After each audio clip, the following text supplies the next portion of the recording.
It's that time of year again. You know the one where we talk about the Goodreads Choice Awards, because the Goodreads Choice Awards 2024 have come and gone. The votes were cast, the winners were selected, and I forced myself to try to read as many of them as humanly possible so I could review them for you. I did not actually read every single winner. Please don't hate me. There are two categories whose winners I did not read: romantasy and fantasy. I will explain why when I get to those categories, but just know that going into it, okay? I'm not trying to clickbait you or trick you into watching this video. I didn't read those two, okay? Sometimes you just have to prioritize your own mental well-being and peace of mind, especially in this economy.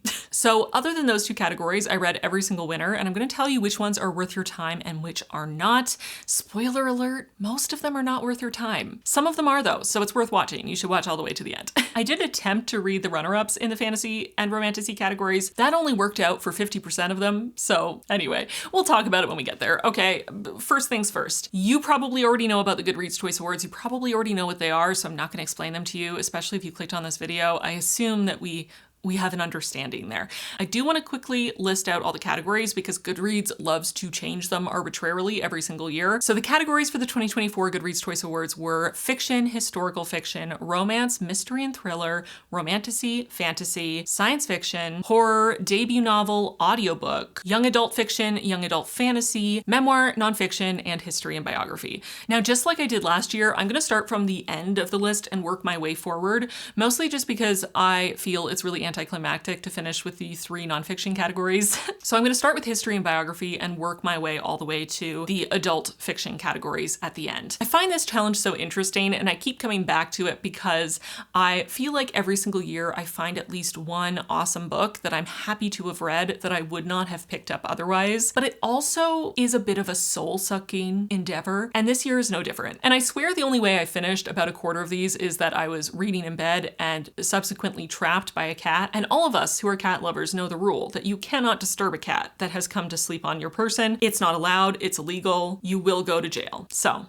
thank goodness for my cats, Chewie and Yoda, for really taking one for the team and pinning me until I finished some of these books. Speaking of my cats, Chewie and Yoda, I love them with my whole heart. If you've watched my channel at all in the last decade, you will probably have seen clips of my cats. I am unapologetically obsessed with them. They are two of the best things to have ever happened to me in my entire life, and I am happy to serve at their beck and call. And because I'm obsessed with my cats and they are my whole world, I want to make sure they have the best of everything. The best food, the best cozy blankets to cuddle on, the best cat trees to climb, and the best litter that helps me monitor their health. And that's where the sponsor of today's video, Pretty Litter, comes in. You have to scoop your kitty's litter every day anyway, so you might as well get a litter that does double duty. Obviously, you're going to want to choose a litter that helps to contain odors, reduces tracking, and is dust-free, all of which Pretty Litter passes with flying colors. But with Pretty Litter, you also get that second invaluable factor, which is health tracking. Pretty Litter is made from super lightweight silica gel crystals, and they change color when they come in contact with your cat's urine to indicate potential health issues. And this is so important to myself and my husband because when one of our cats, Chewie, was young, about 6 months old, he developed crystals, which can be really dangerous, especially for male cats. And we ended up having to take him to the emergency vet, and he had to have surgery done, and it was a whole thing. He was stressed out and in pain. We were terrified, and we vowed from that day to always prioritize our cat's health in every possible way to make sure we were doing everything we could to keep them safe and healthy. And when I heard about Pretty Litter a few years ago, my mind was blown because this is exactly what we needed to make sure that we could track our cat's health and learn as quickly as possible if something was wrong so we could make a vet appointment, get them checked out, get treatment if they needed it, and keep our kitties happy and healthy for many, many years to come. Pretty Litter is developed by veterinarians and works by monitoring your cat's urine for acidity and alkalinity levels outside of the average range, plus the visible presence of blood. I also love that they have convenient, hassle-free delivery. You can get their litter delivered directly to your doorstep. Pretty Litter also has advanced odor control, which all cat people appreciate. The silica crystals absorb moisture and odor and help to keep them contained. Pretty Litter is also super lightweight, weighing in at up to 80% lighter than your traditional clumping clay litter. litter. It's also 99.9% dust free. The crystals in Pretty Litter absorb moisture, so all you have to do is scoop the dehydrated poop, making for a much lower maintenance litter. Pretty Litter helps keep tabs on my cat's health and keeps the odors down. You can get 20% off your first order and a free cat toy by clicking the link in my description box and using my code PLANTBRIDE20. That's PLANTBRIDE20 for 20% off your first order and a free cat toy by using the link in my description box. Thank you again to Pretty Litter for sponsoring this video and for creating a litter that puts our cats first. Okay, like I said, we're gonna start with the last category and work our way to the first, which means we're gonna start with history and biography. I'm not a big nonfiction reader in general, but especially history and biography, it's just not my main point of interest. I usually consume this kind of information through visual media like documentaries. But when I saw the winner this year, which is The Bookshop by Evan Friss, I wondered if maybe this would be totally up my alley, because this is a history of the American bookstore. And while I'm not American, I do love a good bookstore. There is nothing overtly or offensively wrong about this book, okay? It's fine, but that's all it is. It's just fine. I found this pretty painful to get through. It was very boring. It was very boring. And I love books. I'm interested in the ideas that are being explored of how bookshops have evolved over time and the differences between small independent bookshops and larger chain bookshops, or online bookshops versus in person, and more general bookshops versus niche bookshops, and how different bookshops can serve different communities. But this felt more like a series of vignettes or articles highlighting specific bookshops through time. This read to me like one of those articles that really proliferated the early internet of top 10 best bookshops to visit when you come to the US. And each chapter was just a little article about a different bookshop, either from history or currently existing, that, talked a little bit about the owner and the location and the kinds of books that they sell and why the author thinks they're cool. And then we move on to the next. There wasn't as much as I had hoped for of more of a meta-analysis of bookshops and their evolution, and more of a thoughtful, critical exploration of how these shifting trends reflect on readers and our society and publishing and trends in literature. And I think this feeling was heightened because I'm not American. I'm not particularly invested in American history. I don't care about specific American historical figures and their interest or lack of interest in books. I am not that interested in specific indie bookshops around the US that I am likely to never visit. It just didn't deliver anything that I expected it to. I think the only person I would recommend this to in my own life is a friend who wants to open a bookshop. I think some of the insights in this book might be of interest to her. So yeah.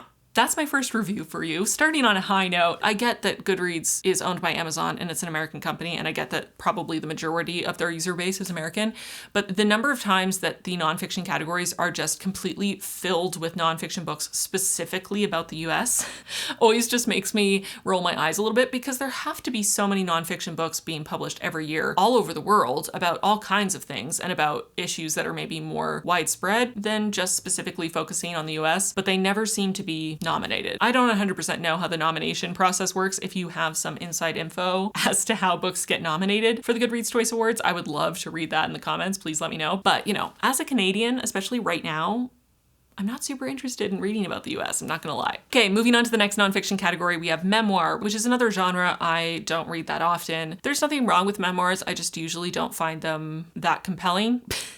I'd rather spend my time reading something else for the most part.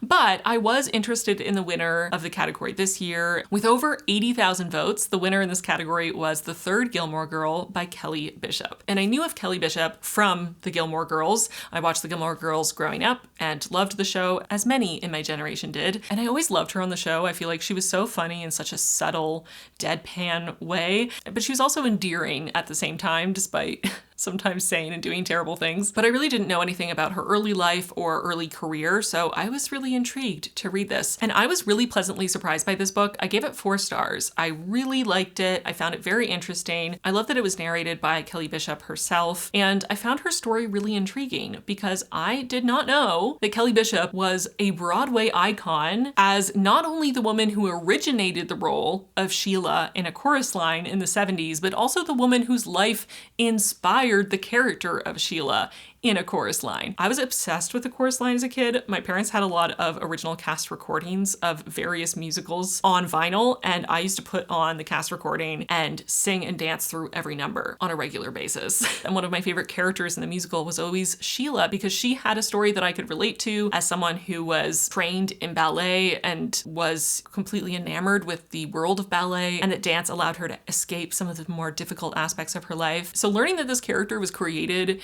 based on stories that Kelly Bishop told about her actual life and that she originated the role on Broadway, yeah, mind blown. Absolutely. I loved reading the passages about her time on Broadway. I loved reading about her early life as a dancer and working as a chorus dancer and working her way up to more featured roles and then into leading roles and then transitioning into film. Absolutely fascinating. So up my alley, specifically as someone who grew up dancing and loves musical theater and got a degree in musical theater and worked professionally through my 20s as someone who was often in the ensemble or getting featured roles as the featured dancer and occasionally getting the chance to show off my acting and singing chops a bit more. I could really relate to a lot of that part of her story. And I also loved seeing her find so much success because I feel like it's very common for dancers to get sort of typecast as dancers and for them to be seen as a one-trick pony and not given the opportunity to show that they have more skills when it comes to acting or singing. So I love that she was able to break out and do all the things she wanted to do. I really enjoyed reading about her life, and I really loved hearing her fond memories of her time working on Gilmore Girls and some of her other film and TV experiences like Dirty Dancing, you know, so many iconic roles and iconic moments in her career. And I also really appreciated that she highlighted her own abortion and that she is pro-choice, pro-women's right to choose, pro-women's bodily autonomy, and that she not only was willing to speak about her own experience of abortion, but also talked about protesting and advocating for women's right to choose. The only things that really gave me pause in reading this were her really candid retellings of her experiences as the other woman for married men, and also her inclusion of her experience working with Woody Allen and only talking about him in a really positive, complimentary way sort of seemed slightly odd to me. But you know, I think it's interesting seeing reviews of people who are upset with her for being honest about her life and honest about times where she maybe wasn't a perfect person. I think that's kind of the point of memoirs a lot of the time, is to present a human life in all of its complexity. And if memoirs try to erase every mistake someone ever made or frame them as, you know, a perfect paragon of virtue, then it's not going to be accurate or truthful, but it's also not going to have the same value to us, the reader. So I think that's kind of odd. I think it's odd to expect any person to be perfect, and I don't understand wanting people to ignore the parts of their lives that maybe aren't perfect when they're writing a memoir. So that's my take on that. I gave this 4 stars. I really enjoyed it. I found it fascinating. I think Kelly Bishop is such a badass and am really jealous of her amazing career, and I'm happy to have read it. So this is one of those times where the Goodreads Choice Awards challenge that I do every year has brought a book to me that I probably wouldn't have gotten around to otherwise, that I really enjoyed reading. So thumbs up. Amazing. Moving on to the final nonfiction category, which is just general nonfiction. The winner with 39,553 votes was The Anxious Generation: How the Great Rewiring of Childhood Caused an Epidemic of Mental Illness by Jonathan Haidt. And I hated this book, okay? It's kind of wild because I agree with him on a basic level that kids should probably spend more time playing outside and less time on social media, especially when they're under 13. But I hated the way that he put this together. Not only did it come across as pop psychology and just continuing to present theories as scientifically proven fact time and time again without the sources to really back it up or the studies to prove it. I also just found that he tried to blame so many things on social media that I don't think makes all that much sense. There was so much splitting of boys and girls to the point where it started to feel like he was reinforcing these really gender essentialist gender roles where there's no way that boys and girls could have any kind of a similar experience on social media. He was also transphobic and said that kids are coming out as trans because social media is influencing them to think that they are trans, which is just, I don't even know where to start with that. It's ridiculous. He in passing occasionally will throw in a sentence of, it is great that people can see themselves represented online in a way that they don't necessarily see in their own communities, but also social media is the worst in every possible way. And then he keeps going.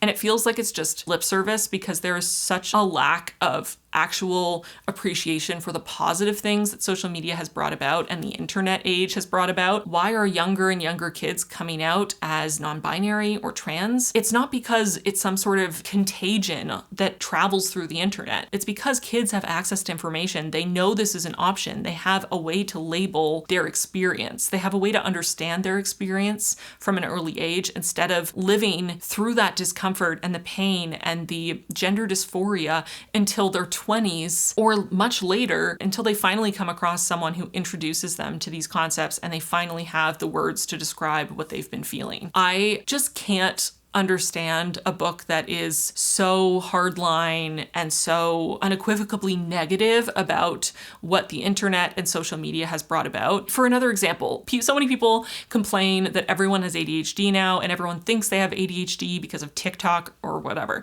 But I am a person who never would have thought I had ADHD based on what I understood of what ADHD was. And I wasn't diagnosed until I was 30. And the reason why I got a diagnosis is because I started hearing more about what ADHD looks like, especially in girls, especially in academically inclined girls in the last 5 to 7 years on social media that made me realize that I related to so many of these stories, that so much of this sounded like me, that ADHD seemed to explain so many of the things that have caused me pain and suffering in my life and been confusing and caused difficulty for me, to the point that I decided to get evaluated and ended up being diagnosed. I can't imagine how much better my life would have been if I had been diagnosed as a child, but no one would have thought to do that because there was no internet in the way that there is now. There was no social media where people could share their experiences and I could learn that ADHD doesn't just look like a kid running around your classroom at full speed, knocking desks over and screaming at the top of their lungs.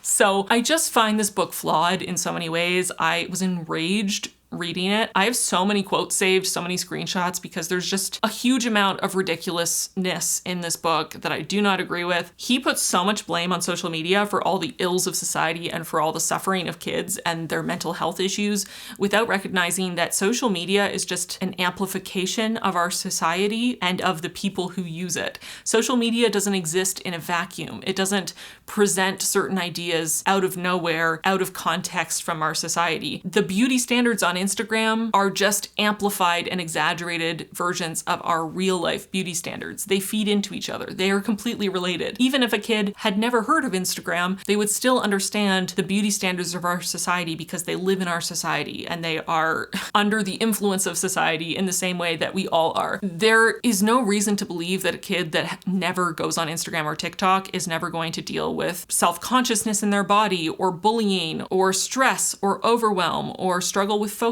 or whatever, all the things that he is blaming on social media. Again, they're issues with our society and they're things that kids go through. Does social media or a huge amount of time on social media amplify those issues? I would argue that they probably do, but this book wasn't interested in focusing on that much more nuanced and realistic approach. It was interested in fear-mongering and putting as much blame as possible on social media as if, again, it exists in a vacuum, which it does not. I also just hated the gender essentialism and splitting boys and girls for this whole book, and he said some really weird stuff about boys that really made me raise my eyebrows. He outright claims that boys are less valued by society.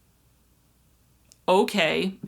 Sure. He also implied that boys need to have male teachers and that boys who are not doing well in school are not doing well because they have female teachers, because they can't relate to female teachers and they need a male role model to be able to respect them and also to respect the profession of teaching, which again, that sounds like an issue with our society and teaching boys not to respect women and their roles in society and careers that women are drawn to. Not an issue with every boy needing only male teachers so that they will actually pay attention in class. I just feel like he kept bringing up these things with no evidence because it's ridiculous and making these wild claims and then just moving on as if nothing happened. And I just spent the whole time I was reading this book getting increasingly irate because what in the world are you talking about? How could you take an idea that I agree with so fundamentally, that kids should be able to spend more time outside and should probably not be on Instagram when they're 12 or younger, and turn it into something that is so despicable on so many levels? I know I sound dramatic, but this book is terrible, okay? I'm not gonna let myself, I've probably been ranting for so long already, I'm not gonna let myself get way more into this because I just can't. So many things that he claimed throughout this book. He's anti-trigger warning. He brings up the same thing of like trigger warnings just make you anxious for longer, which is just silly. I'm still planning on making a long form video on trigger warnings. That's coming eventually, but I just hate that. I hate that so much. He talks about college students being so scared to engage with things, and they're too scared to read certain books, and they don't want to work anymore. And just, there's so much boomer language in this book, and so much just blaming the youth and misunderstanding of the values of young people today. He also brings up the stat that while girls are more likely to attempt suicide or to engage in self-harm, that more boys complete suicide.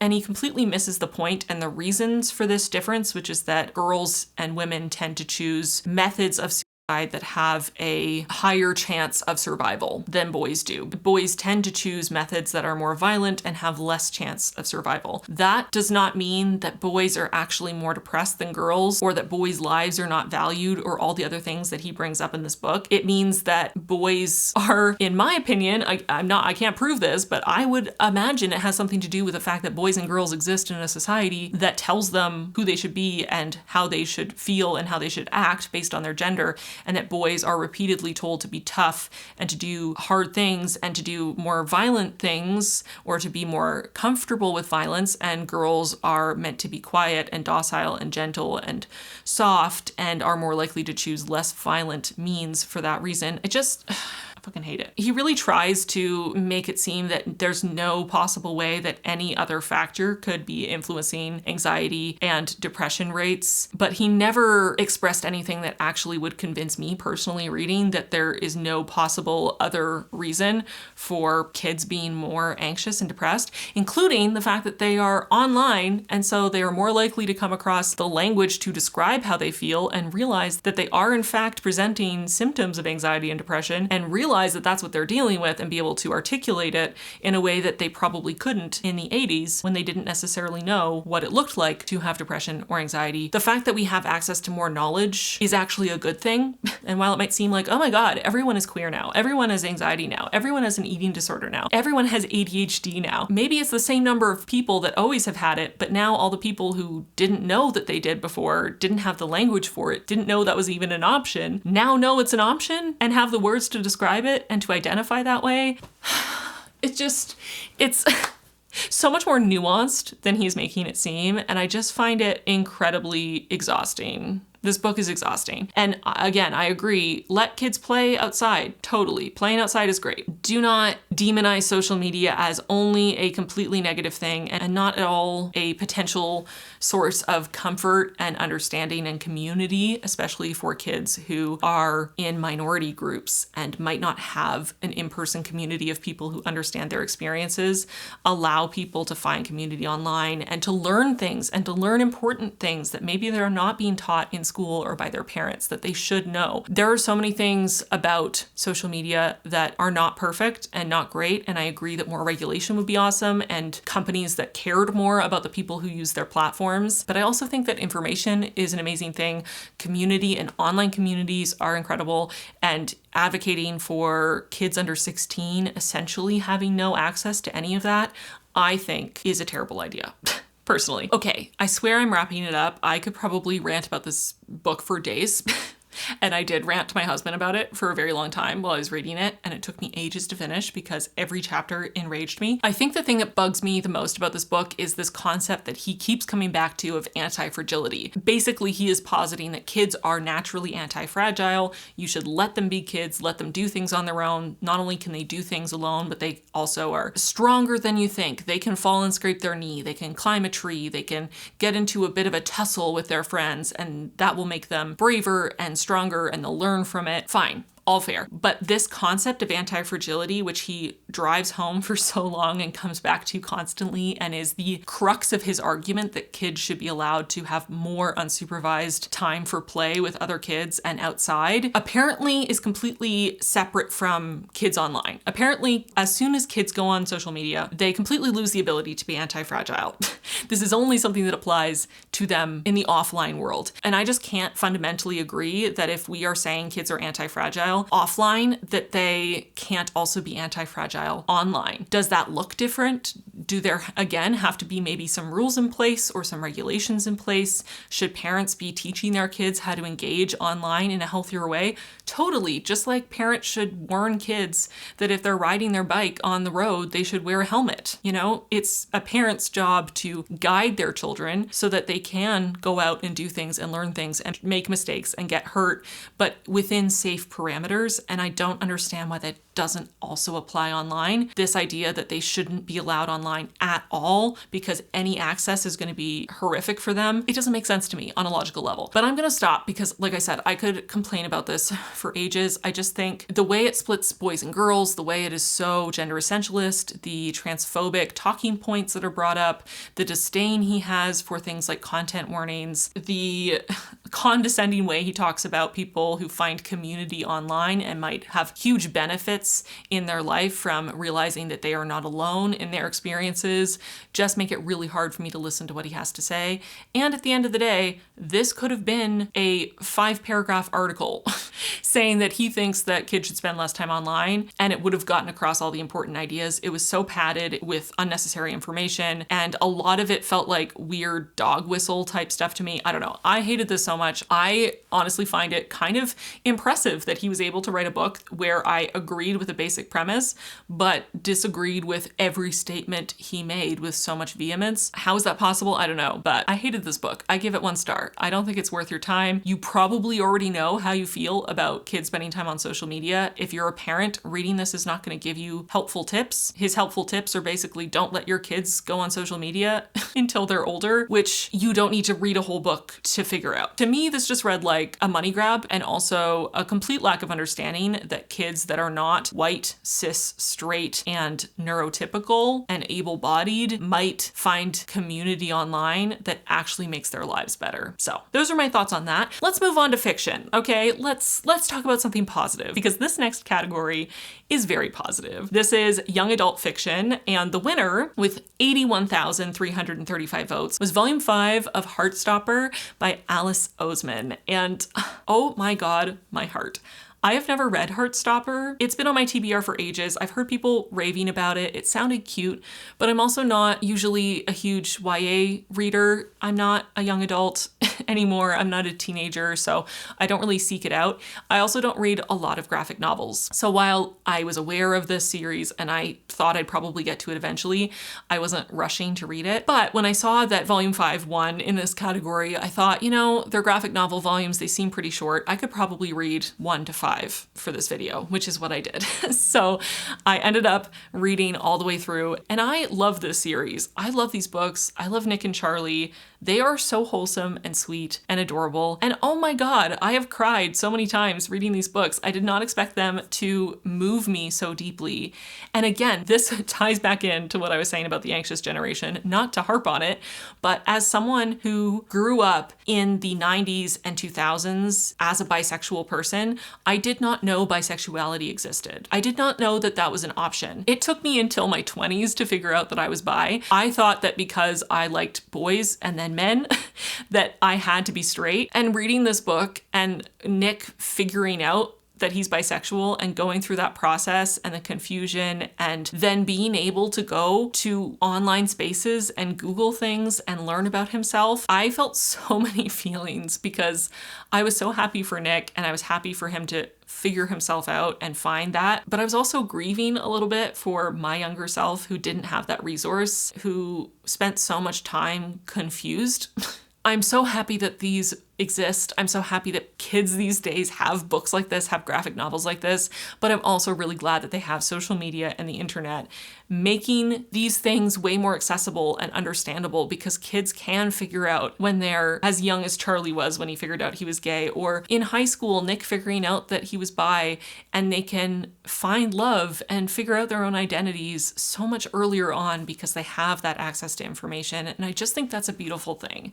I also think that Nick and Charlie are awesome characters. I love their families. I love the way their story progresses. I love how much time is spent on that really slow buildup of a crush. It is so adorable. I was blushing and giggling and kicking my feet so much because it was just so cute. It reminded me of the crushes I had in high school and elementary school, and just that really sweet wanting to be with someone all the time and kind of wanting to hold their hand and thinking they're just the coolest person ever. And it's just adorable. And I loved it so much. It made my heart grow 1,000 sizes. And I cried so many times. Nick coming out to someone important in his life and getting unwavering love and support back. It's just so beautiful. And in later volumes, the books start to explore Charlie's experiences with an eating disorder. And as someone who also has experienced that, I felt like the representation was amazing. In his case, there's also OCD at play, which doesn't apply to my experience, but I just felt that the way it was explored, and again, the access to information that they had, the fact that they could do so much research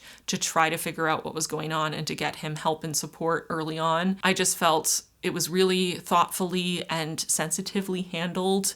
And I appreciate that the books are, they're light and fluffy and wholesome and sweet, but they also explore so many real issues around bullying and homophobia and outing and eating disorders and complicated or difficult relationships with your parents. There's just so much depth to these, and they're also just really fun and sweet and lovely to read. So I loved reading these. I think I gave every volume 5 stars. I'm pretty sure I did. Yeah, every volume got 5 stars. I thought they were fantastic. I loved them. I would highly recommend if you haven't checked them out. And I really wish that teenage or preteen me could have read these books because it's just the kind of representation that I needed at that time. And I'm getting a bit emotional, but I'm really, really glad that kids these days get to have this kind of representation. It's amazing. Anyway, that's it for the sappiness. Let's move on. Let's move on. The next category is Young Adult Fantasy, and this is actually the sequel to the winner in last year's Young Adult Fantasy category, which was Divine Rivals by Rebecca Ross. This year, the winner was Ruthless, Vows, which is book 2 in the series, and it won with 93,230 votes. And I really enjoyed the first book in this series. I gave it 4 stars. I thought it was sweet and wholesome, interesting world building. I liked the magic system. I liked the characters. I found the end a little bit abrupt, but otherwise I really liked it. And I did enjoy book 2 as well, but I did feel it lost a little bit of the urgency of the first book. It didn't capture me quite as much as book 1. And I think this is not uncommon in the second book in a series, especially a series that's meant to be longer than 2 books. I think I talked about this in last year's video too, but that idea of a sophomore slump where the second book is a little bit more getting you from point A to point B and less its own intriguing arc. And I kind of felt that way about this book. It felt a little bit like it was treading water for a lot of the book. It felt a little long and slow paced. I didn't mind it. I still liked the characters. I still found the magic of the typewriters and the world building interesting. In this book, we get to know the gods in this world that are at war a little bit more personally. And I think this was one of the things that didn't work as well for me because they just felt very vaguely characterized. Even one of the gods in particular, the character that is in their proximity gets to know them pretty well and spends a lot of time with them. And they just never really felt like anything more than a caricature of a slightly menacing, kind of evil, godlike figure. I couldn't really describe them at length. They're supposed to be deeply evil and manipulative and intimidating and scary, and they didn't really come across that way. They felt pretty bland, and they were meant to be ancient and incredibly intelligent and cunning and all-powerful, basically, but there were a lot of ways that they seemed like they were not that smart or aware. And I think that can be done well with a little bit more nuanced characterization and really diving into the characters and explaining maybe where their blind spots are. Maybe they're overconfident and so they miss things. Maybe they get so angry that they don't become as observant to what's happening around them. I don't know. I just felt like the characterization was pretty non-existent for these godlike characters. There were some sweet moments, okay? There were some moments I liked. I got teary-eyed a couple times. There were some characters who were explored more deeply in this book, or new characters that were introduced that I liked. I just thought this was a little bit bland. It was fine. It was fine. But it didn't really deepen the themes or, expand the world building significantly or even really use the magic to the same extent as the first book because of a choice that the author made for how to carry the story forward. There was a lot of rehashing of things that happened in the first book, which became tedious pretty quickly for me. It felt like we were sort of, like I said, treading water or covering ground we'd already covered in the first book, and then making very little progress to anything else. And by the end of the book, we've just reached a point where maybe something big and exciting will happen in the next book. But that's kind of what I hate about middle books in a trilogy. I feel like so often they are this. They're just sort of treading water, waiting to get to the next book instead of actually having enough plot and character development and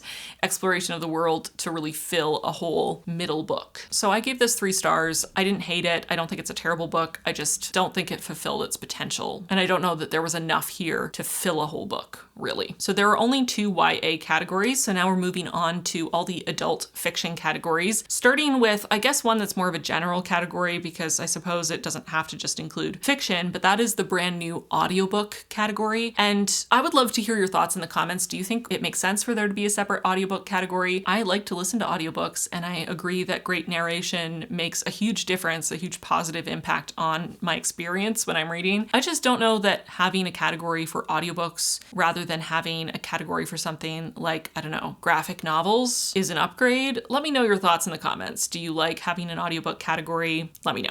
The winner in this category was Funny Story by Emily Henry, and it won with 72,571 votes. And Funny Story also won in the romance category, so I'm actually going to save my review for when we get to the romance category because I'm not going to talk about it twice, and also because I feel like it makes more sense to talk about it within the context of romance instead of audiobooks. I did listen to the audiobook though, so all I will say for this category is that I thought the narration was well done. I enjoyed it. There was nothing objectionable about the audiobook narration. The narrator did a completely serviceable, good job. I think when it comes to narration, most popular books that are going to be on the radar of the Goodreads Choice Awards are going to have serviceable narration. They're probably going to be narrated by someone who is a narrator for a living or does a lot of narration and is good at what they do. So for the most part, I find audiobook narration is well done. I only really notice it if it's, objectionably bad, which doesn't happen very often, or if it's so incredible that it brings the experience to a whole new level because the narration is just so incredibly done, which often only happens if a narrator either has the most gorgeous voice to have ever existed and really emotes in their voice, or if it's some sort of big cast of characters and it's really acted out. And that also doesn't happen that often. So again, the narrator of Funny Story did a great job, but it wasn't the most exceptional narration I've ever heard in my life either. It was just good, like most audiobook narration seems to be these days. I took a snack break and now it's dark outside. So now that we're on the same page, let's continue to the next category, which is debut novel. And the winner in this category had 63,605 votes, and that was How to End a Love Story by Yulin Kuang. And where do I even start with this? I hated this book, okay? I'm not even being hyperbolic when I say I hated it. I genuinely felt hatred toward this book. It's meant to be sort of a rom-com, a contemporary romance, but the premise is absolutely bonkers and I hated everything about it. So the premise is our protagonist lost her sister when they were both in high school. Her sister was hit by a car and died, and based on available evidence, they believed that it was intentional on her sister's part, that she was attempting to complete suicide by running out in front of a car. So the person who hit her and killed her was not found responsible for her death. And the person who hit her with the car and killed her is the love interest of this story. So our protagonist is meant to be falling in love with a man who is driving the car that killed her sister. That's the premise of this book. Even that in and of itself is bonkers, and I immediately as soon as the book started and I had an inkling of who the love interest was supposed to be, I'm not even kidding, we initially meet the main character and the love interest at her sister's funeral. And he shows up and everyone is giving him the side eye because why on earth would he come to the funeral of the girl he killed with his car? That's how we meet the love interests. And then we spend the whole book watching them fall in love. But what I really should say is fall in lust, because there was no emotional development of their connection. There was no romance. It was all lust, and it was very cringily written. Oh my God. These characters, first of all, are so bland and lacking in personality or anything interesting. But when they get into their spicy scenes, they start talking to each other in the most cringe-inducing, unsettling, unsexy, power play sort of dialogue. It is absolutely spine-crawlingly uncomfortable to read the spicy scenes in this book. And these characters go from being the most mild, boring, blank sheet of paper characters to the most confident, sexy, constant dirty talk, sort of an immediate switch as soon as they start getting heated. And it's just so unnatural and so strange. But I think the worst part, even more so than the complete lack of romance and these characters having no depth or personality, and how absolutely cringy every single sex scene was, and obviously the premise being absolutely off the wall, ridiculously terrible, is the treatment of suicide in the story, and also the obsession with the love interest's full name. We'll get to that. Let's start with the treatment of suicide. This book seems to have no actual empathy for people who are dealing with suicidality. The way that the main character talks about, treats her late sister is honestly despicable. I really hated the way that it was framed. I really despised how the main character made her sister suicide all about her constantly. It was really in poor taste. Her sister was not treated with love and respect and care and kindness. And the book itself framed suicide in a really off-putting way that I found incredibly disrespectful to people who have lost someone to suicide.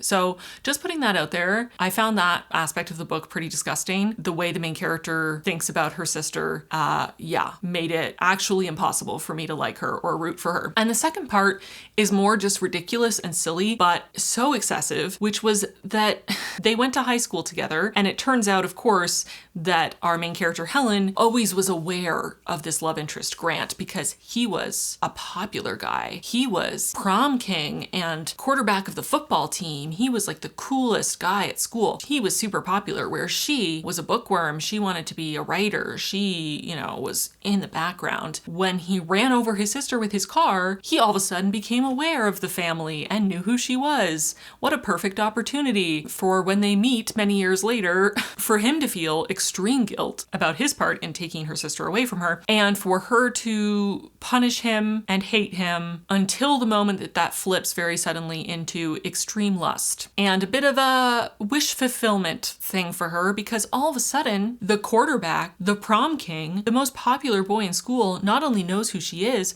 but is groveling at her feet because she has to absolve him of his sin of vehicular manslaughter. The dynamic is so weird, but the worst part is that everyone refers to Grant by his full name constantly, like he's some sort of celebrity. Hey, look, it's Grant Shepherd. Can't believe Grant Shepherd is in this room. It's the great Grant Shepherd. What does Grant Shepherd think about this? But even worse is that way more often than it should, he is Grant fucking Shepherd, both from his own perspective when he's hyping himself up, which is always because he has the ego of the most mediocre white man. It would be weird enough without the premise if they were just people in their early 30s that were so stuck in high school that they would date someone based solely on how popular they were 15 years ago. But the fact that it's happening within the context of him being the one to kill her sister in said high school makes it so much worse. Why was this book written? Am I supposed to find this romantic? Am I supposed to be rooting for this? Because I'm not. Just for a bit of an inkling of how cringy all of the sexy scenes were written,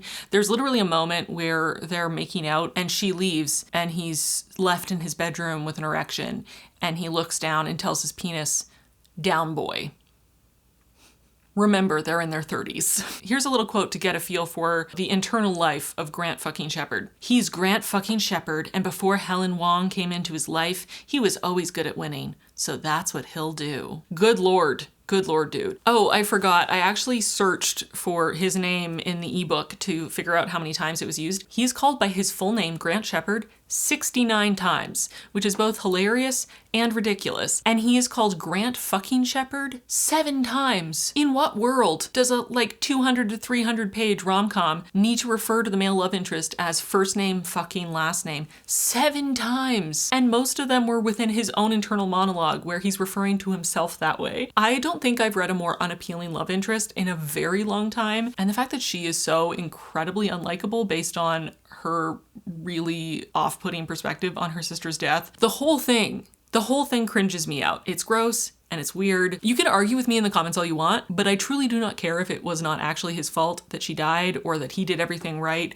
and couldn't break in time, so it's not his fault. The fact that she decided they should date is not okay. I can't even begin to imagine how that would feel if that happened to my sister, and I doubly, quadruply, exponentially cannot understand how I would ever look at the person who is behind the wheel in a sexual or romantic way. Literally ever, no matter how many decades passed. Actually mind-boggling. She also seems shocked when her parents find out that she's working with this man and eventually find out that they're dating, and is surprised that they're so angry or angry at them for not being accepting. Imagine being a parent in that scenario. It's so fucked up. Oh my God. Oh, also, he has 2 nicknames for her. Sweetheart for when he's feeling dirty. You can just imagine how cringy that is. And Crackerjack for when he's feeling more sweet and lighthearted, which is the most ridiculous nickname I've ever heard. Also, there's a weird passage that feels like a Scrivener product placement. Do books have product placement now? It makes me think of It Ends With Us and the constant hyping up of The Ellen Show.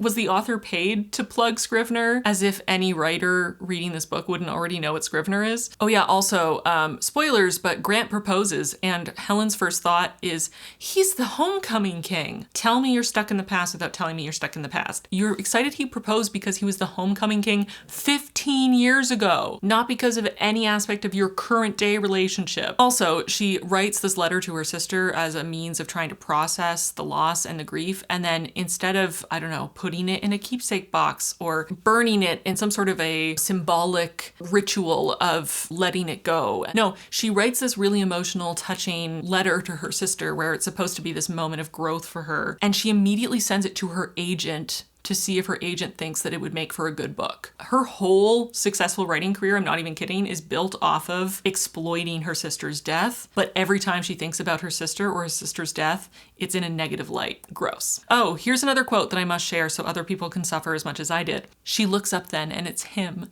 Grant Shepard. Grant fucking Shepard. Good in a room, great in bed, and the improbable love of my damn life. Loving him is poetry. Is it though? Because like I said, they're engaged by the end. I see zero love. It is literally all lust. I don't think they have one normal conversation the whole book. I'm not sure what they have in common, if they have any shared interests other than both writing for a TV show and, the shared connection of their ridiculous backstory. Oh yeah, also, she's really insensitive about her sister's addiction issues before she died and the fact that she used drugs. At one point, she talks about how she didn't look like a drug addict. She lived in our house and she was smart, which is just like, oh my God, how ignorant can you be to think that only people who are homeless or are dumb can deal with addiction issues or, be struggling with their mental health and be depressed and suicidal? She also repeatedly has these self-pep talks where she tells herself that she refuses to feel guilty or she refuses to live her life wondering what her sister would think, which often just feels like she's trying to justify the fact that her entire career is built off of commodifying her sister's death, but also the fact that she is actively deciding to pursue and date the man who hit her with his car. Oh yeah, there's also quite a few comments digging at how annoying younger siblings are, again, about her dead sister. And there's a quote, I didn't write the exact quote down, unfortunately, but I have it paraphrased here, which is basically that even beyond the grave, little sisters have a knack for intruding where they weren't invited. As in her thoughts, I guess, or the fact that she complicates them riding off into the sunset for, existing and having died. So yeah, that's this book. I hated it so much. Is that clear? I really hated it. Not only did I feel it was terribly written and very lacking in depth or nuance or any actual character development or relationship development or romance, but like I said, every more difficult topic that it tried to explore, I feel it did with an absolute bulldozer, just smashing through everything, saying some of the most insensitive, cruel things that I have read in a book. For why? For what? What am I supposed to get out of this book? No, thank you. 1 star. Please no. I hate it. I'm taking a beat to calm down. Okay, the next category is horror, and the winner in this category with 60,901 votes was You Like It Darker by Stephen King, which is a collection of short stories. I relatively recently did a reading vlog where I read a bunch of Stephen King, so I'll link that if you want to see me read some of his older, more well-known work and some of his older short story collections. But this is obviously a new collection of short stories, and I really liked this. I gave the collection as a whole 4 stars. This is maybe less overtly horror, a lot of these, than some of his older collections that I've read, like Night Shift. A lot of these were more thriller or, fiction with a bit of a darker tone. Because it's a short story collection, it's kind of hard to talk about the stories of each one, but I'll go through and give you my rating for each individual short story. So we have Two Talented Bastards. I gave this 3 stars. The Fifth Step, 4 stars. Willie, 3 stars. Danny Coughlin's Bad Dream, 5 stars. Possibly my favorite story in the whole collection, and it was quite a bit longer. This one reads almost like a crime fiction with a little bit of a supernatural element. Finn, 2 stars. On Slide In Road, 3 stars. Red Screen, 2 stars. Turbulence, 2 stars. Lori, 4 stars. Rattlesnakes, 5 stars. This is the one that felt the most horror to me and was incredibly creepy and eerie and spooky with a really great atmosphere. This was another one of the longer stories in the collection. The Dreamers, also 5 stars, also one of the more horror-leaning stories, a bit more of a sci-fi cosmic horror vibe. Very, very creepy, really cool, weird concept. Awesome. And lastly, The Answer Man, 4 stars. Mostly a very sad story, but it definitely had a couple eerie moments, and it was a really interesting premise. I feel like these stories, it kind of makes sense based on where Stephen King is in his life as a person. I believe he's in his 70s now. So a lot of these stories were kind of dealing with themes of aging and grief and loss,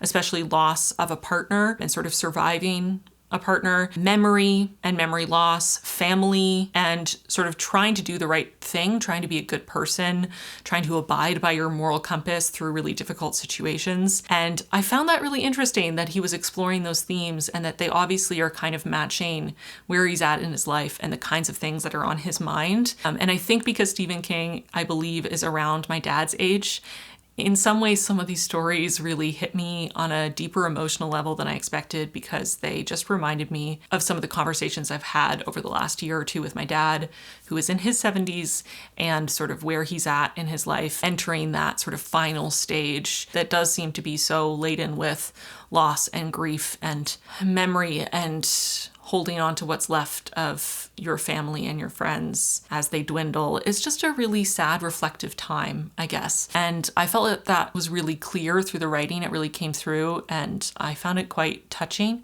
And I was kind of surprised by it. I think because most of what I've read of Stephen King is his much older work from a long time ago, and I haven't read any of his more recent work. It was a bit jarring to read this version of Stephen King, but I liked it a lot. And like I said, The Dreamers, Rattlesnakes, and Danny Coughlin's Bad Dream were my 3 favorites and my definitely top recommendations from this collection. Really great. Really awesome collection. So, okay, moving on to the next book, which I'm going to be so brief about because I actually have a whole video about this category, which is science fiction. The winner in this category won with 78,459 votes, and that was The Ministry of Time by Kaliane Bradley. I actually have a video where I read all 10 of the finalists in this category and review all 10 of them, and then react to the fact that The Ministry of Time was the winner and list which one I would have picked instead, what my favorite was of the nominees.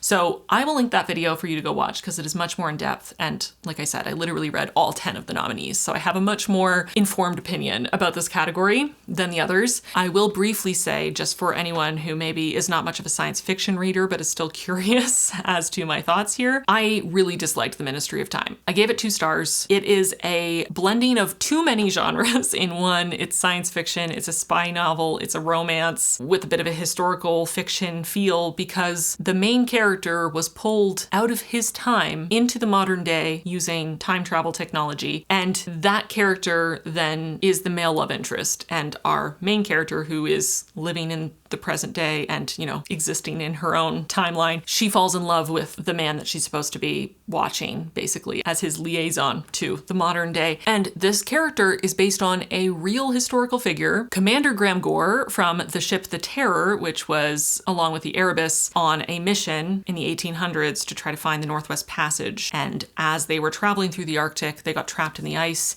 and the entire crew of both ships perished in the Arctic. And the male love interest in this book is based on this real person who actually existed on this ship and died a horrible death. And he is in a book where there are explicit sex scenes, and his personality is made up to be whatever the author wanted it to be, and he's shoehorned into this story that is sci-fi spy novel, cute slice of life romance with spicy scenes, and it rubs me the wrong way on such a visceral level to take a real historical figure and then use them in this way in a novel. It is very strange and unsettling to me, and there's a power imbalance between them because she understands the modern world in a way that he probably never will, and he's trying to learn everything about this world and how to exist here and how it works and how to live this life that he's suddenly been thrust into through her eyes. And she freely admits that she is answering his every question through a lens of trying to make him her perfect boyfriend. Specifically introducing him to certain TV shows or books or other media or hobbies to try to get him to be more similar to her favorite characters or to be interested in the specific things she's interested in so that he would be a good boyfriend, which feels wrong on so many levels. Also, the ending is batshit, and it was full of really weird similes. That irked me. So anyway, you can see a more full review, more elaborate review if you go watch my reading vlog for all the nominees here. Those are my thoughts on The Ministry of Time. I gave it 2 stars. I really did not like it. And my favorite of all 10 of the finalists that I believe with every fiber of my being should have been the winner in this category was I Cheerfully Refuse by Leif Enger. This book is incredible. It is literary science fiction, post-societal collapse, climate fiction, gorgeous, emotional, heartbreaking, beautiful. Go read it now. So much better in every conceivable way than The Ministry of Time. Moving on to the fantasy category, as I said, I did not read the winner in this category, which was Somewhere Beyond the Sea by TJ Klune, that won with 69,854 votes. And I decided not to read this because I'm just done with reading TJ Klune's work. There is so much on the internet about the controversy to do with him, and I have just decided that it's not worth it for me to continue to engage with his work. I don't appreciate things that he has said and the ways that he has reacted to criticism of things he has said. And I think that even writing a sequel to this book that caused all this controversy and caused a lot of hurt for a lot of people in the first place is a very questionable choice. And from what I have heard of the dedication or the author's note, that also has very weird vibes. So I'm just backing away. But because I didn't want to leave you hanging, I did decide to read the runner-up in this category, which was The Familiar by Leigh Bardugo, which actually was very close to winning the category. It was just a little over 1,000 votes behind. I want to be super brief with this one just because it's not the official winner, but I wanted to give you a consolation prize in the fantasy category. This I thought would be really interesting because of the unique setting. It's set in 15th century Spain during the Spanish Inquisition, and our protagonist is able to do magic, and it's tied with her ancestry, with her background that she has to hide to be safe from the Spanish Inquisition. But basically her employer discovers her ability and starts trotting her out at dinner parties to impress, more wealthy people in the city. And she eventually catches the eye of someone who is trying to find a magic user to sponsor for a competition for the king. So she enters this competition and competes against other magic users to try to win and change her life, basically. And there's also a romance where she meets an ageless creature man and they have a romance. I just feel like this was such a missed opportunity. There was a lot of potential with this setting. The magic was interesting. The fact that our main character has to hide her Jewish ancestry to stay safe during the Inquisition, but has to be hyper visible as a magic user and a user of magic that comes from her background specifically and is tied irrevocably with it to try to improve her station in life. There's a lot of tension there, and there's some interesting potential for exploration of the themes there. But I just feel like it didn't really do any of that. It didn't really explore any of the themes of the religious persecution and bigotry, or even class disparity and wealth inequality, her needing to put herself in a dangerous situation because she's desperate, because she has no other options, because she has no upward mobility within the society as a servant and an orphan. I think too much of this book was dedicated to the development of the romance between these characters, which was, of course, like a young, barely adult girl who has no power in society getting involved with an ancient, super powerful being, which is one of my least favorite tropes. But even though I feel like the romance took away from so much of the rest of the book and sort of drew focus and made the rest of it feel a bit hollow, the romance itself wasn't even as well developed as I would hope for. Both characters had really sudden development and sudden shifts in personality or in the ways that they interacted that didn't feel earned or gradual or explained, and their relationship escalated very quickly in a way that didn't feel natural or earned. Just everything in general felt kind of rushed, kind of glossed over. The ending felt a bit convenient and also sudden. It just felt like there were so many things that were introduced and then never addressed. Just left me feeling very blah about this book. I don't think it ever made me feel a single emotion, which is difficult to do because I feel emotions freely and strongly. So anyway, that's The Familiar. I tried giving you a consolation prize. It didn't go that well, but I did make an attempt. Moving on to the next category, which is romantasy. As I said, I also did not read the winner in this category, which won with 122,895 votes. By far the most votes we've come across so far. House of Flame and Shadow by Sarah J. Maas. I didn't read this for two reasons. One, it is book 3 in a trilogy where I've only read the first one, and I read it so long ago that I would have had to reread the first book and then read the second book to read the third book. And the second reason is that I promised myself I would never read Sarah J. Maas's work again for the combo deal of not liking many things that she's done and said as an author that I don't agree with. And also, I don't think her books are very good and I don't enjoy them. So for my own peace of mind and well-being, I decided to skip this because I would have had to read 3 very long, unnecessarily long books by an author I don't enjoy to read this one and tell you what I think. I then looked to the runner-up, which was Apprentice to the Villain, which is book 2 in a series, and I did not want to read 2 books as a consolation prize. So I moved to the next runner-up, which was Quicksilver, which was the first book in a series. So I thought that it was a great option. Unfortunately, I started to read it and got about 10% of the way through and felt like I was losing my mind. So I DNF'd. So sorry. Luckily, I did read and finish number 4, which was When the Moon Hatched. I read it for my last reading vlog. I'll link that so you can go check it out if you want a full review because I go very much in depth. I ended up giving it 3 stars. It was better than I expected, but still had a lot to criticize. So go check that out because I had a lot to say. But yeah, a bit of a failure of a category. I'm not really the target demographic for romantasy, nor am I really a fan of the genre, so maybe this isn't surprising. I tried though, okay? I truly tried. Let me know in the comments if you want me to reattempt Quicksilver and try to get through the whole thing and make it a reading vlog, kind of like what I did for Fourth Wing, because if you actually want that and you will watch it and enjoy it, then I will try to wade through that for you. But otherwise I'm gonna leave it where it lies. As a DNF. So that was my attempt at romantasy. Next category, we have romance. And I did read the winner here, which was Funny Story, as I mentioned, and it won with 179,349 votes. And I really liked this one. I gave it 4 stars. I've read 4 of her books now, and this is definitely my favorite of the 4. Last year I read Happy Place, which you might remember I despised with my entire being. Before that, I read Book Lovers, which I really enjoyed and gave 4 stars. And before that, I read People We Meet on Vacation, which was terrible and a waste of paper and ink, in my opinion. So I was really nervous to read Funny Story because I really didn't know if Book Lovers was just a weird fluke and I was just not a fan of Emily Henry's work or what was going on. But I really liked this. And the main reason, which is very specific to me, is that I felt like the male love interest was basically just my husband. And unsurprisingly, I think my husband is great and marriage material. So watching our protagonist fall in love with and want to be in a relationship with a man who is basically my husband of almost 10 years, it's like it was perfectly written for me. I thought this was great. The premise was fun and cute. There were a few common tropes from contemporary romance like fake dating, but they weren't overdone. And I just thought that the characters were great. They were really likable. They were really sweet. They had their flaws and their complexities, but the development of their relationship felt very natural and very sweet and wholesome. And I just really liked them together. And I thought the story was well paced. My biggest drawback for the story in general was a lack of a sense of place, which is something I'm just picking up as being a thing with Emily Henry's work. I feel like I can never envision where the stories are taking place in her books. They're always very vague, but I thought the plot was cute. I liked the main character. I liked the female love interest. I thought their dynamic was really sweet.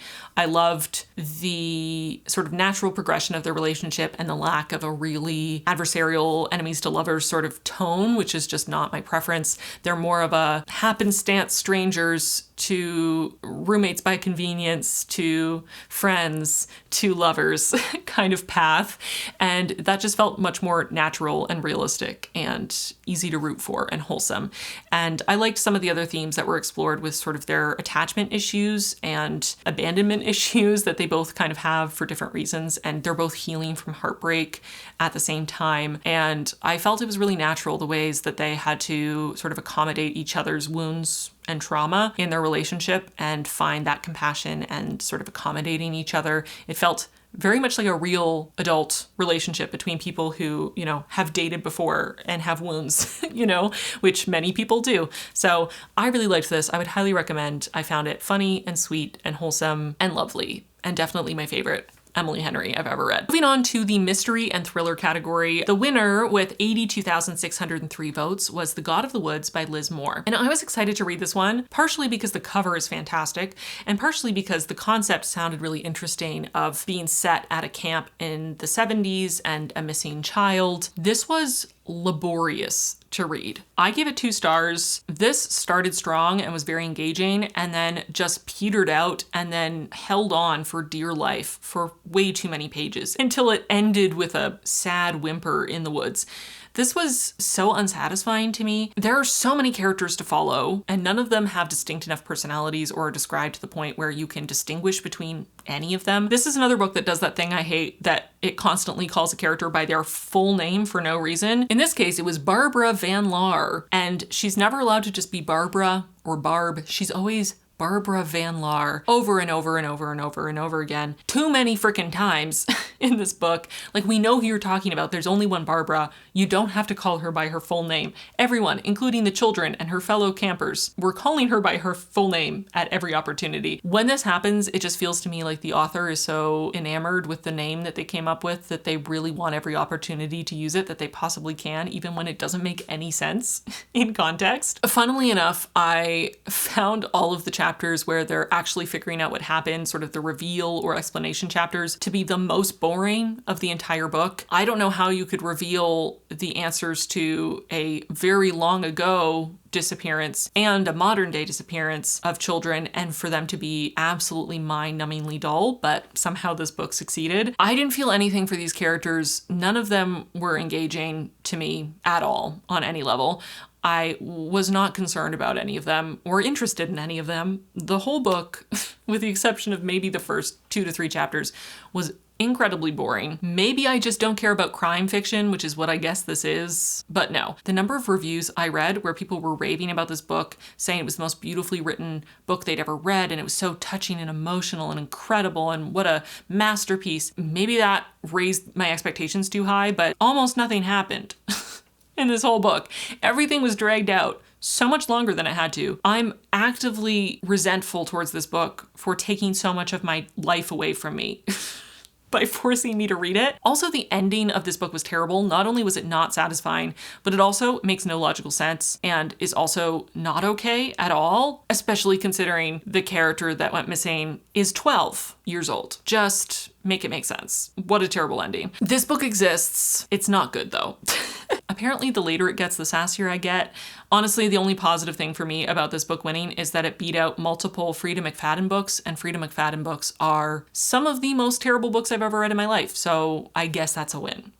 We have 2 categories left to go, starting with historical fiction. The winner with 253,147 votes was The Women by Kristen Hanna. This is a book about a female nurse in the Vietnam War. First of all, this fails fundamentally as historical fiction for me because as someone unfamiliar with the Vietnam War, at least the details, because I'm not American and was not alive at the time, this book leaves so much unexplained, does not give you any real sense of the political situation or the reasons for the war or the reasons why people were mad about the war or anything that might give us more context to understand the characters and the situations they are put into. From what I can tell, most of the people who like this book are Americans who who were alive at the time and have actual memories of the time. And so therefore this just reminded them of something they already knew and was nostalgic or felt like it touched on something they had experienced themselves. To me, historical fiction should be giving you enough information that you learn a little bit about that time and place and you have the context to understand the story and what the author is trying to say. The fact that this book was predicated on prior extensive knowledge of the Vietnam War is mind-boggling to me. But on top of that, I just don't think this was a good book. It was not well written. It was very melodramatic. Too much time was spent on multiple romances, and the romances were soap opera level cringy. There were too many also soap opera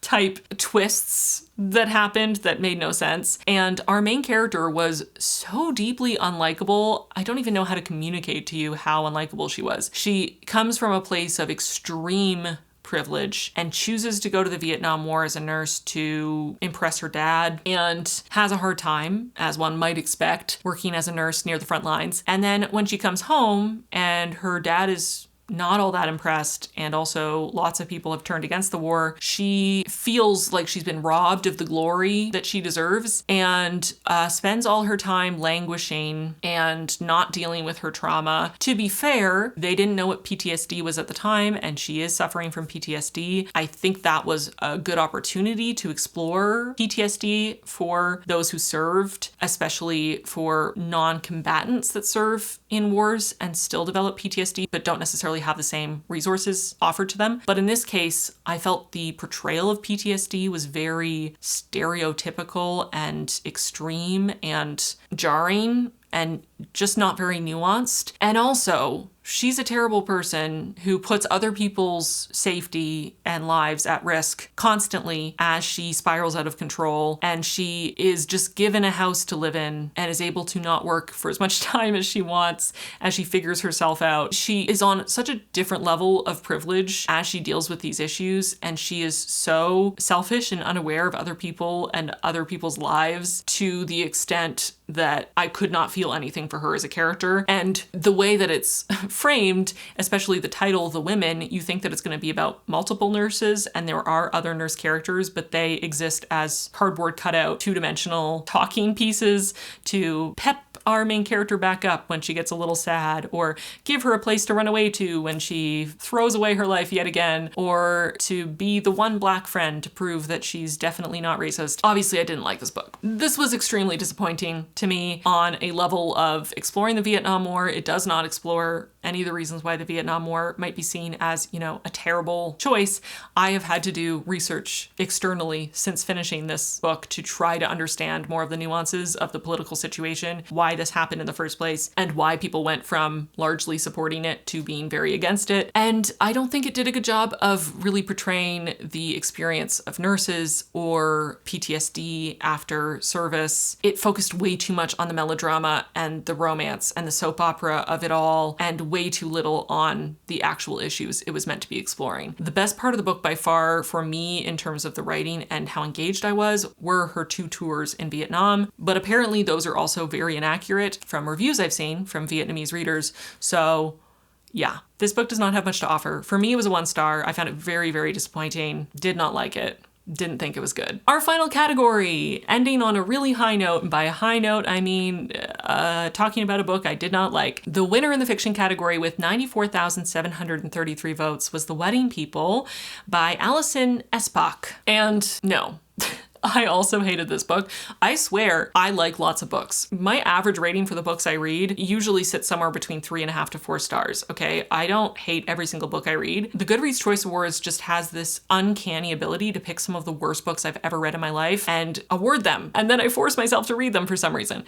This was a terrible book, okay? This is meant to be literary fiction. Basically, the setup for this book is our main character is because her husband cheated on her and then initiated divorce, and then her cat died. And she's feeling pretty depressed, as you might expect, and decides to book a trip to a seaside hotel in a nice room and to end it all. And then she gets there and it turns out that this hotel is hosting a wedding, and the whole hotel was supposed to be booked out for this wedding. And she meets the bride in the elevator, and the bride figures out that she's staying there and she doesn't know her, and she freaks out, as an entitled bridezilla would, that anyone else dare be on the premises during her wedding? And then she doubly freaks out when our main character, who does not care, informs her that she is there to end her life, because that would obviously ruin her wedding. How dare someone ruin her wedding? And that strikes up a lovely, apparently, friendship between the bride and her, because she, spoiler alert, does not actually end up attempting suicide, partially because of the nebulous party spirit of a wedding,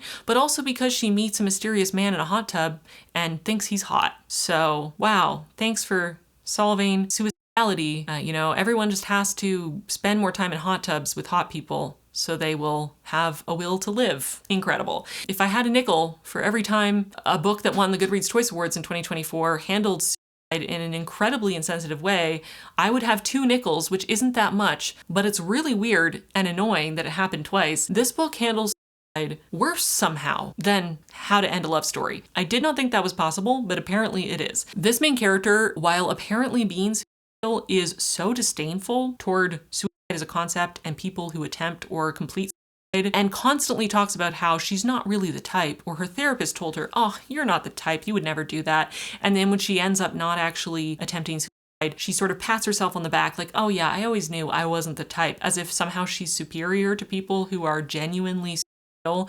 It is so gross. There is nothing profound about someone deciding actually they do want to stay alive because they spent time with a sexy man in a hot tub. There is nothing profound about this book in general as she proceeds to have an emotional affair with someone who is in a relationship. Spoiler alert, the hot man in the hot tub was the groom. Yeah, there is nothing to root for here. The main character is the worst. She is very pompous and condescending. There's so much talk of sex in this book without there actually being any sex in this book. Just characters constantly talking about their sex lives, or explicit, dirty texts being read by people who they were not intended for. Oh yeah, speaking of the random inclusion of sexual things, there's even a moment where for some reason the author decided it was a good idea to write in a man literally having sex with a car. I'll let you try to figure out how that works.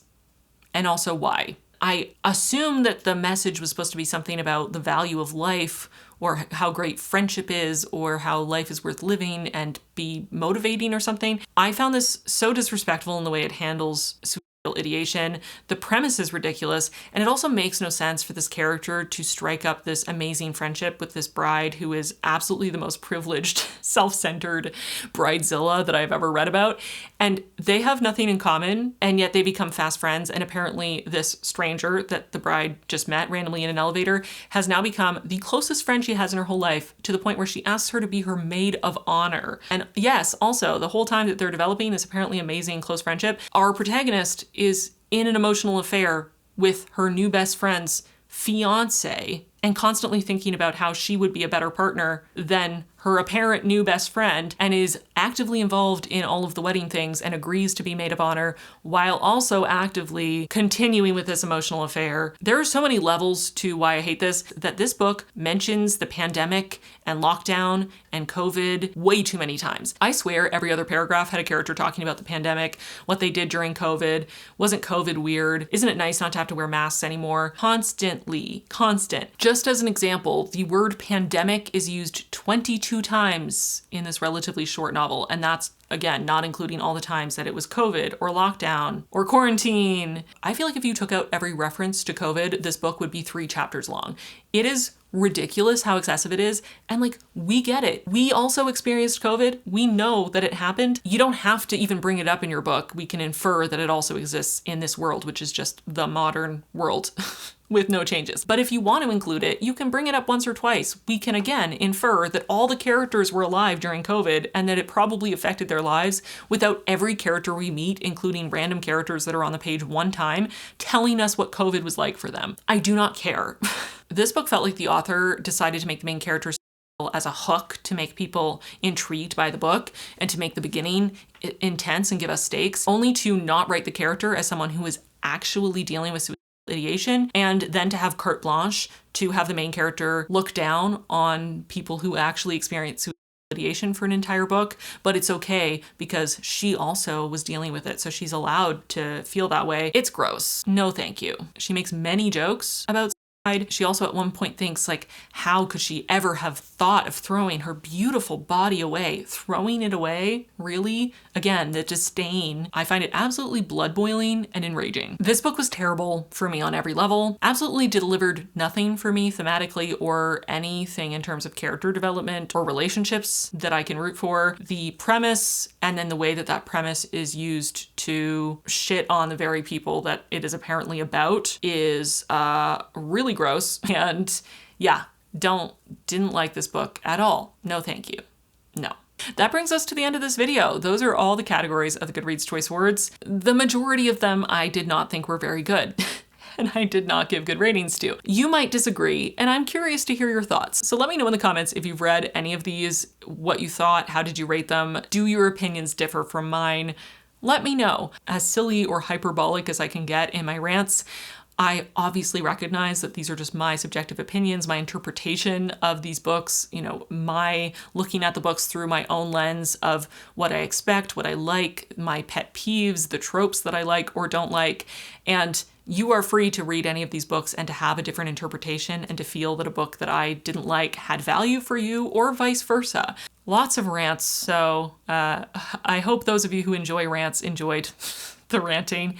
I clearly was ranting because I'm losing my voice, so I'm gonna wrap this up. Thank you for watching this video. Give it a like if you enjoyed it and subscribe if you haven't already. I do this video every single year, but I also make lots of other content through the rest of the year, much of which is a lot more positive, including my series I've been doing lately of my top 10 favorite books by genre. I've already done fantasy and sci-fi and horror, so you can check those out on my channel, but I have many more genres to come, so if you wanna hear me rave about books I love, check out that series. That is an ongoing series on my channel, so you can subscribe and hit the notification bell if you want to make sure you don't miss any of those favorites videos by genre. But that is it for this video. Thanks for watching. Thank you again to Pretty Litter for sponsoring this video. Don't forget to click the link in my description box and use my code PLANTBRIDE20 for 20% off your first order and a free cat toy. Thank you again to Pretty Litter for sponsoring this video. And with that, I'm gonna get going. Thank you so much for watching, and I'll see you really soon in my next one.